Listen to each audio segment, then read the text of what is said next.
Well, there's nothing quite like a chocolate truffle, and it's said that the chocolate truffles actually originated in the kitchen of Auguste Escoffier when an apprentice had the misfortune of pouring hot cream over chocolate chunks. Well, I'm sure Monsieur Escoffier really got on him that day, but the result was amazing. Chocolate truffles. These are so easy to make, and I want to show you an easy microwave recipe that will have these ready for you in only a few minutes. This is what we're gonna make. Delicious. So in my bowl, I have a pound of chocolate. Now you can use chocolate chips, you can use chocolate chunks, you can chop up chocolate bars, whatever you like. I have semi-sweet and bittersweet chocolate chips. And in my 1 pound, I also added a couple of squares of 100% cocoa because I like a little darker chocolate. Then I also have in here 1 stick of butter, unsalted. And I'm going to add a can of sweetened condensed milk.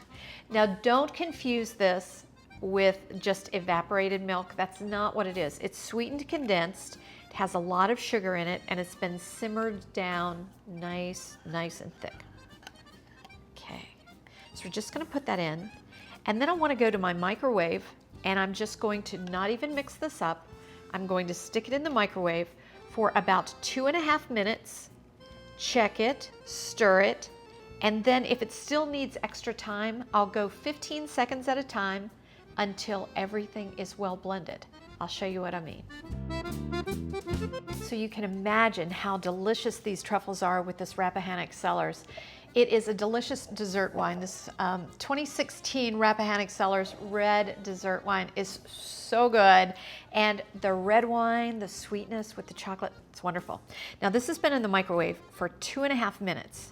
Now you can see that the butter has melted and it just looks like you have a soupy mixture right here. But when it comes together, it's all of a sudden, and it's absolutely incredibly beautiful, even though you think you've done something wrong. So don't think you've done it wrong. This is going to be wonderful. So just stir until this is all incorporated.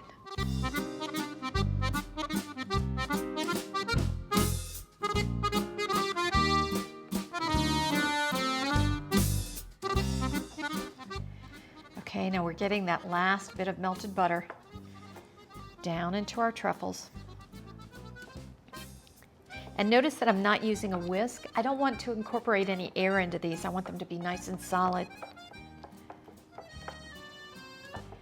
And there we go.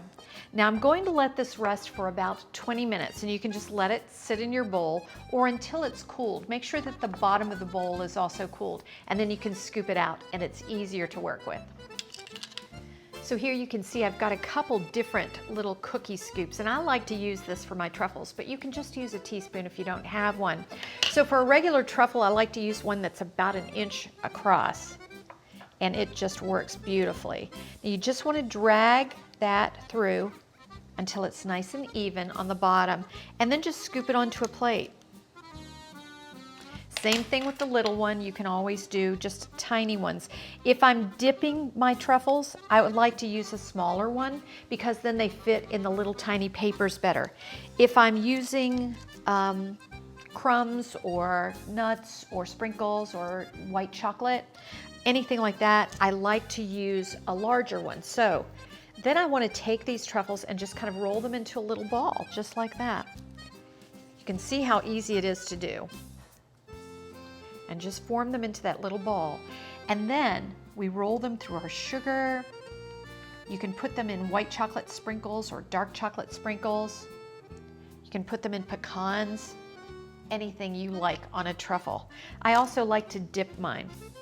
So when I dip them, I just melt a little bit of chocolate and then I dip it down in, and I always just use a fork.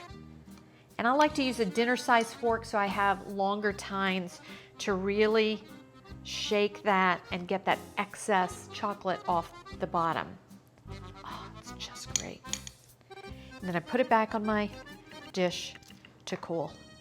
And I like to use wax paper when I'm using candy because wax paper works so much better than parchment. Parchment can actually stick to the candy, as can plastic wrap. All right, so let's see what we have.